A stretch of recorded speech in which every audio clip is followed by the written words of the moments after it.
Oke teman-teman, Assalamualaikum, ketemu lagi ya. Tadi sempat terputus dan kita lanjut lagi sedikit ya. Mungkin teman-teman di sini sudah ada yang mulai mengantuk dan mulai atau jangan-jangan di off cam kan sudah berada di dunia lain ya. Oke, ya kita lanjutkan lagi dikit Semangat, ya. Pak, semangat, semangat. Ya. Masih semangat. Oh, masih semangat alhamdulillah ya. Ya, jadi gitu ya. Jadi ada peran ilmu-ilmu lain ya dalam satu ilmu ya, itu ada peran ekonomi Islam ya, terus juga fikih muamalah mungkin ya, yaitu akad-akadnya ya, terus juga nanti ada peran akuntansi syariah ya, yaitu bagaimana mencatat transaksi karena UMKM itu ya sangat rentan sekali transaksinya itu, kalau bisa dikatakan hampir sebagian besar UMKM itu dia tidak melakukan pencatatan transaksi ya. Padahal ya ini sangat membantu ya, sangat membantu buat dirinya sendiri internal buat UMKM itu, dan juga membantu dia nanti ke depannya ya, ketika ada dana-dana hibah ya, biasanya, akan dimintakan itu bagaimana transaksi 1 tahun sebelumnya ya, 1 tahun sebelumnya. Nah, kalau misalkan dia tidak melakukan pencatatan ya, dia nggak akan bisa masuk ya, nggak akan bisa, tidak akan ini ya, syaratnya dia nggak akan bisa keterima gitu kan, karena dia belum melakukan pencatatan transaksi. Nah, itu juga merupakan salah satu, hambatan dalam, pengembangan UMKM ya. Nah, itu hambatan-hambatan secara internal ya, walaupun nanti ada juga hambatan-hambatan secara eksternal. Itu baru gambaran secara eee, global ya, secara mengglobal ya, secara keseluruhan. Ada yang mau ditanyakan nggak teman-teman mengenai UMKM ini?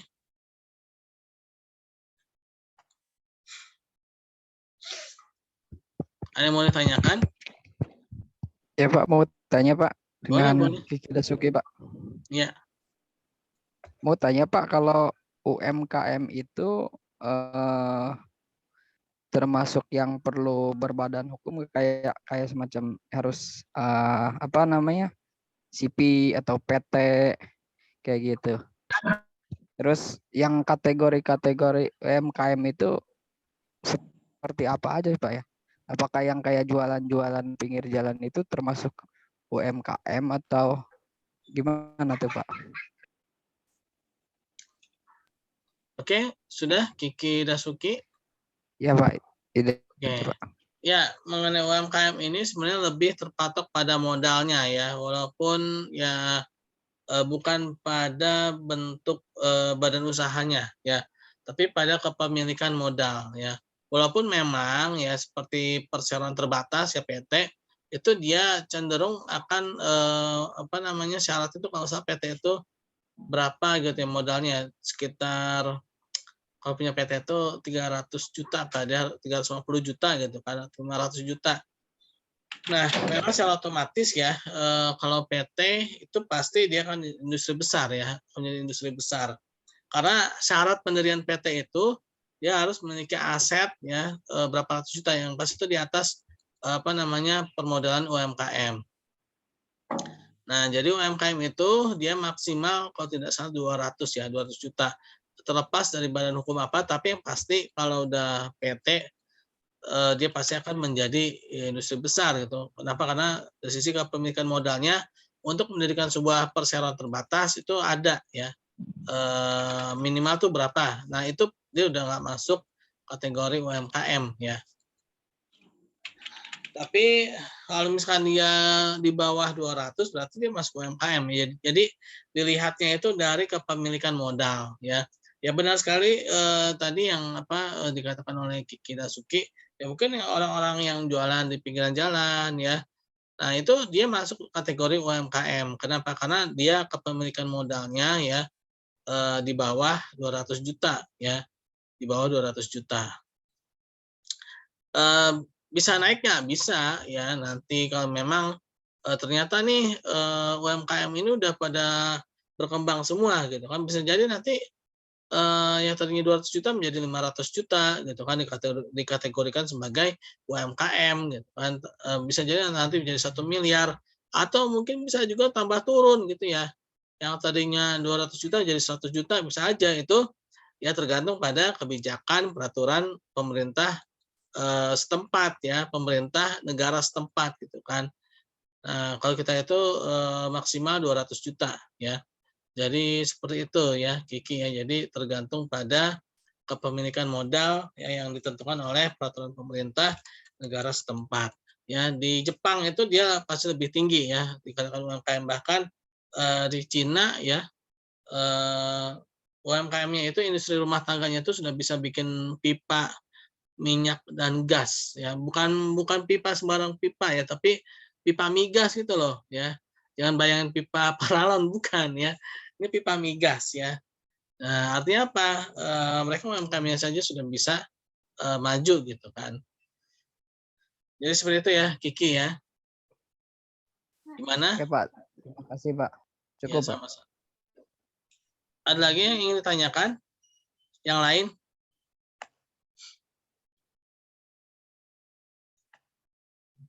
Nggak usah rebutan. Nggak ada ya. Yopi Sopian? Enggak, Pak. Mau bertanya? Enggak, Pak. Udah cukup. Oh enggak ya, nggak nanya. Bukhari?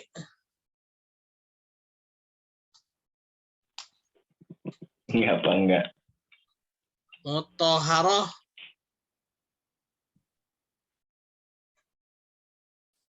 Muthaharah ada Muthaharah? Sopian? Muhammad Sopian? Ya Pak, sedikit ya Pak. Ada Ya, pertanyaan nih boleh. Pak. Ya, Ini bagaimana Pak untuk mengembangkan bisnis nih Pak? Bagaimana caranya, kan dalam bidang bisnis juga kan butuh SDM, anggaran, sarana dan prasarana gitu Pak. Yang dibutuhkan nih Pak dalam manajemen bisnis atau usaha itu anggaran dulu apa SDM-nya dulu gitu Pak? Oke. Pernah Oke. gitu Pak. Pertanyaannya bagus ya. Anggaran dulu atau SDM dulu? Kalau saya lebih kepada SDM ya. Karena ada anggaran ya, nggak ada SDM habis tuh anggarannya ya. Ketika diisi oleh orang-orang SDM yang nggak bisa mengelola, ya kan habis gitu aja gitu. Tapi kalau SDM ya, dia bisa memunculkan sumber-sumber dana ya. Ya, dia bisa memunculkan sumber-sumber dana. Dia bisa meng-create ya modal ya. Nah, modal itu tidak harus dalam bentuk uang ya. Bisa berbagai macam ya. Nah, jadi yang harus dibentuk itu SDM-nya dulu ya. Nah, contohnya yaitu ketika Rasulullah SAW ya hijrah ke Madinah, para sahabat itu bermodalkan baju selembar yang dipakai doang gitu kan. Kisahnya siapa, Abdurrahman bin Auf ya, ketika beliau ditawari oleh saudaranya yang di Madinah itu, ya kan disaudarakan kan, ketika di Madinah itu ditawarkan ini harta saya separuh buat kamu gitu kan. Tapi Abdurrahman bin Auf hanya menanyakan di mana letak pasar gitu kan. Nah, ternyata beliau ya ketika itu hanya dengan bermodalkan dia ya kan, dirinya SDM ya, dia bisa gitu kan meng-create keuntungan ya. Nah, jadi yang harus dibentuk itu adalah SDM-nya dulu harus dibentuk ya, harus dibentuk, karena kalau mau uang ya itu insya Allah akan ada ya ketika SDM-nya ada gitu. Gimana Muhammad Sofyan, Pak Ustadz? Saya setuju sih Pak. Karena kebanyakan pembisnis sama pengusaha itu mengutamakan SDM, Pak, daripada anggaran. Iya, Pak, setuju, Pak. Terima kasih, Pak, jawabannya, Pak. Ya, sama-sama. Haikal Yasvin ya. Iya, Pak. Kenapa, Pak? Ada yang mau ditanyakan? Mungkin cukup, Pak. Oke ya. Terus Hasna Zakiyah. Ada yang mau ditanyakan? Atau sudah? Nggak ada, Pak. Oh, tak ada. Ya. Amelia Ibrahim.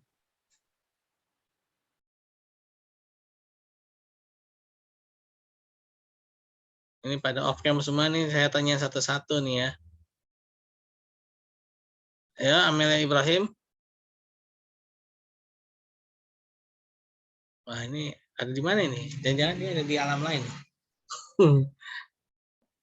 Amelia Ibrahim, Amelia. Iya, kenapa, Pak? Ada yang mau ditanyakan? Enggak, Pak. Amelia, Rian. Ada yang mau ditanyakan ya, Rian? Sepertinya cukup, Pak. Oke, Istiqomah. Tidak ada, Pak.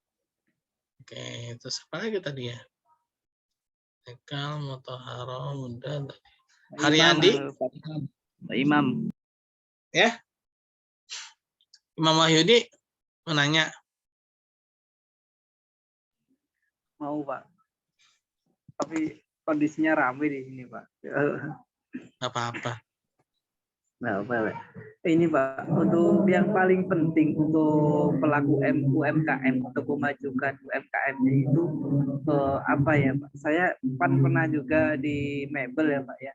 Tapi apa namanya, nggak sampai bangkrut gitu. Di situ emang di kita itu tidak menulis itu ya, Pak ya, transaksi itu ya. Belum seperti itu. Nah, saran Bapak itu apa sebagai untuk pelaku UMKM paling penting? Oke. Mungkin ini saran aja ya. Bisa jadi mungkin nanti temen yang lain ada yang mau ngasih saran juga boleh. UMKM itu yang penting tadi ya sebenarnya SDM ya. SDM, jadi dari SDM ini dia akan bisa apa melihat ya, memiliki visi misi yang jelas ya kan, mebel ya. Nah, ini bagaimana nih jual mebel gitu kan. Nah, kalau misalkan memang dia tidak bisa jual dalam negeri, ya mungkin bisa jual ke luar negeri ya. Atau ya mungkin bisa di apa ya, kalau apa tuh dijadikan diferensiasi produk ya. Diferensiasi produk tuh gini. Dialihkan menjadi yang lebih apa ya, kalau dibilang tuh lebih dibutuhkan gitu ya. Misalkan ya, yang contohnya yang ada peralihan itu contoh industri ini ya, penerbangan ya. Itu ada yang beberapa beralih ya, itu menjadi industri transportasi juga ya, dalam satu yang sama. Dunia pesawat terbang itu menjadi seperti taksi ya. Contohnya itu apa ya, kalau salah tuh AirAsia atau apa itu ya, yang dari apa dari industri pesawat terbang dia jadi taksi gitu kan. Nah mungkin bisa juga ya, yang mebel misalnya tadinya kursi ya, itu mungkin bisa lebih ke yang lebih diminati. Misalkan kursi mungkin tidak semua orang setiap hari butuh beli kursi kan, tapi bisa jadi apa, misalkan kayak pajangan ya, bingkai tapi yang unik gitu kan. Terus apa gitu kan, yang istilahnya tuh bisa di apa ya, di-retailkan ya. Retailkan tuh maksudnya tuh bisa dibeli dalam bentuk yang kecil gitu kan. Yang mana masyarakat tuh bisa jadi selalu beli itu. Misalkan tadi kursinya gede-gede, ya udah dijadiin kecil aja, jadiin apa namanya, seperti merchandise ya kan. Merchandise kursi ya kan. Miniatur kan, jadi pajangan ya. Nah, itu bisa dijual di apa namanya di tempat-tempat rekreasi ya, atau tempat-tempat pariwisata gitu kan. Biasanya kan orang-orang dari luar negeri itu kan suka suka cari apa namanya turis-turis itu kan biasanya suka cari merchandise gitu kan, oleh-oleh ciri khas dari daerah itu gitu kan. Nah, itu bisa tuh ya dialihkan ke sana gitu kan, yang tadinya gede-gede gitu kan kursinya, ini jadiin kecil-kecil, jadi merchandise. Mungkin seperti itu sih ya, apa namanya, saran dari saya.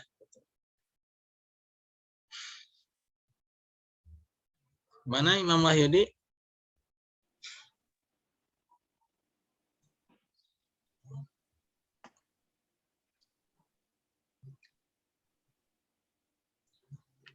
Pak mau tanya Pak.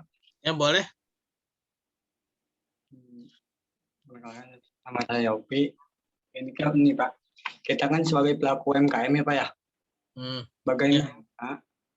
Bagaimana cara kita agar menaikkan customer gitu Pak? Menaikkan yang tadinya hanya sekedar bayar menjadi customer, bahkan customer ini bisa mempromosikan produk kita tersendiri gitu Pak. Sebenarnya cara menaikkan customer itu sekarang sudah banyak caranya ya, yaitu dengan cara di online kan ya, di online kan. Nah, dulu ya ketika awal-awal masa pandemi itu banyak sekali industri-industri makanan, restoran itu bangkrut ya. Awal itu banyak yang bangkrut tuh.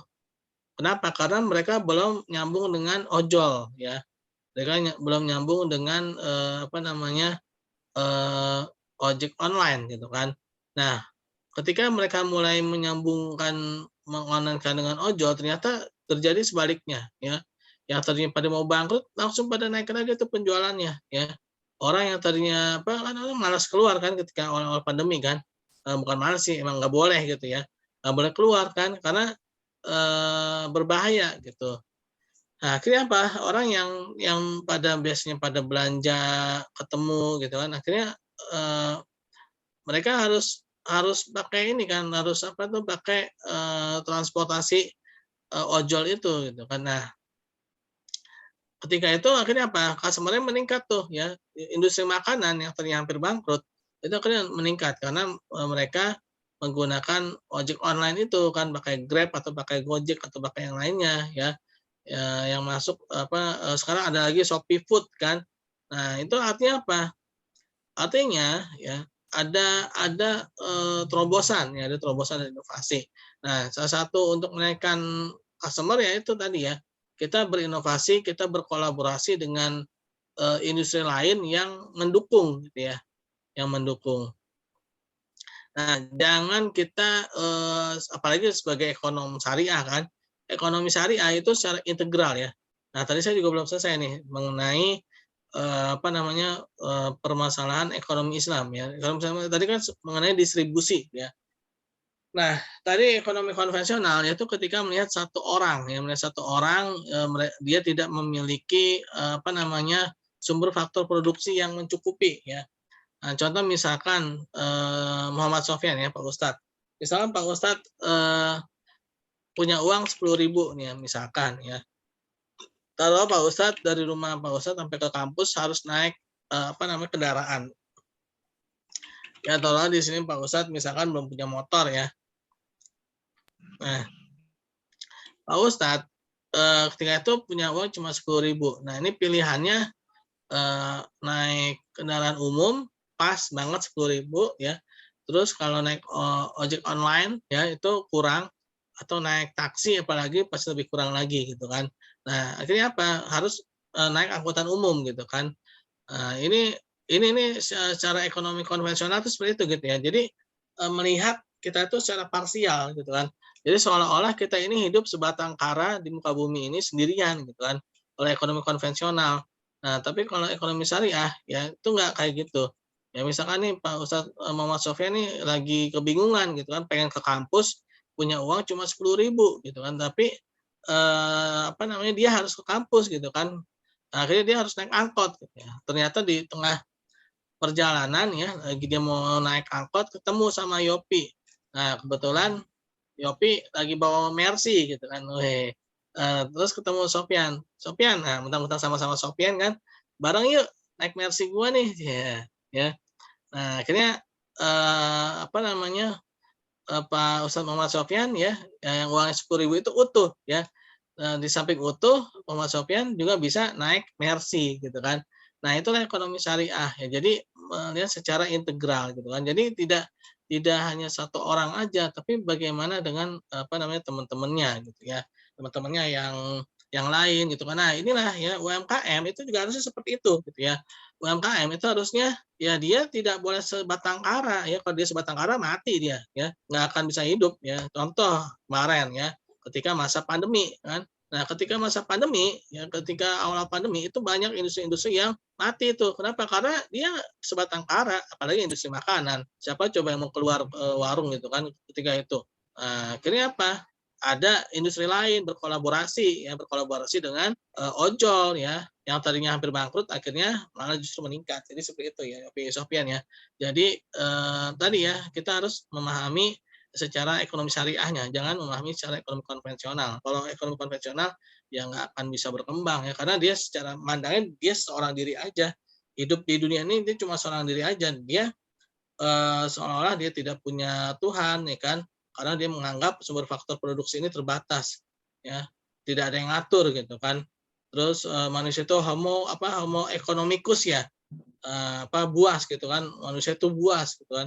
Nah, secara ekonomi syariah tidak ada seperti itu gitu ya. Karena kenapa kita selalu berpandangan kayak gitu? Karena selama ini kita dicokokinnya itu ya ekonomi konvensional ya.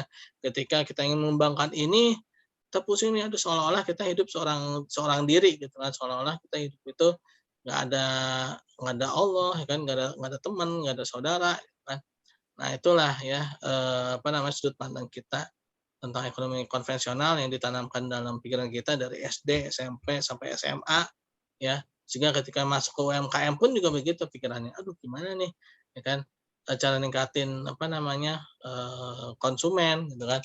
Nah, padahal ada industri lain yang bisa berkolaborasi ya. Ada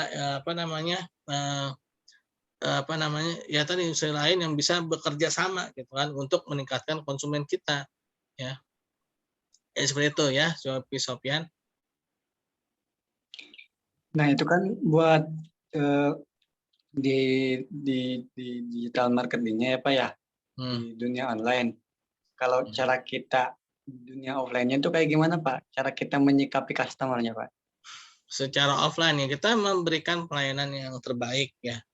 Kita memberikan pelayanan yang terbaik, tapi juga harus sesuai dengan prosedural yang benar ya, prosedural yang halal, yang benar ya, yang terukur ya, pelayanan yang baik, tapi juga ada prosedural yang baik lah ya.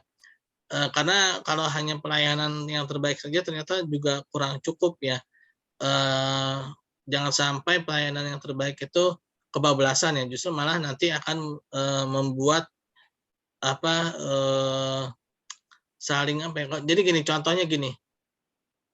contohnya itu saya sering ibaratkan kendaraan umum ya, kendaraan umum. Menurut saya ya, kendaraan umum di Indonesia itu sudah sangat pelayanannya itu ya itu sudah sangat baik banget gitu. Saking baiknya sampai nggak jelas ya. Saking baiknya sampai nggak jelas. Jelasnya kenapa? Karena ya dia bisa ngambil penumpang ya, menaik dan menurunkan penumpang itu tanpa ada aturan yang jelas. Saking melayani gitu kan, saking melayaninya dia tuh sampai nggak jelas tuh. Akhirnya apa? Akhirnya balik lagi customer-nya, akhirnya customer-nya juga males kan. Masa belum ada 1 meter udah berhenti lagi kan, belum ada 1 meter berhenti lagi gitu ya. Nah, akhirnya malah jadi kehilangan customer. Jadi artinya gini, melayani itu juga harus ada proseduralnya ya. Contoh ya, kendaraan dulu ya. Kalau dulu mungkin di Indonesia itu zaman-zaman Orde Baru tuh masih tertib tuh ya. Kalau sekarang tuh mungkin di luar negeri itu kayak di Singapura ya. Itu angkutan umumnya itu rame loh. Itu luar biasa yang ngantrinya itu banyak. Kenapa? Karena angkutan umumnya, bisnya itu nggak akan berhenti kalau bukan di haltenya ya. Jadi nggak ada tuh yang namanya 1 meter berhenti ya. Nah, akhirnya apa? Males balik ke penumpangnya sendiri kan. Ngapain naik angkutan umum nggak sampai-sampai ya. bisa-bisa sampainya besok lagi kan, sampai-sampai ada yang bilang kayak gitu kan. Kenapa? Karena ya tadi ya ingin melayani tapi malah jadi kebablasan, akhirnya jadi nggak jelas ya kan. Orang akhirnya jadi malas sendiri, gitu. Akhirnya ada pilihan kendaraan lain, ya udah yang lain aja lah, naik ojol aja lah gitu kan. Nah, jadi seperti itu ya. Jadi ada apa namanya melayani ya, tapi juga harus ada prosedural dalam melayani gitu kan. Jadi seperti itu.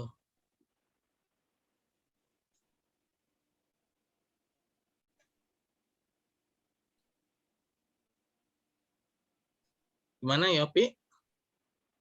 Udah cukup, Pak. Oke, ada lagi yang lain?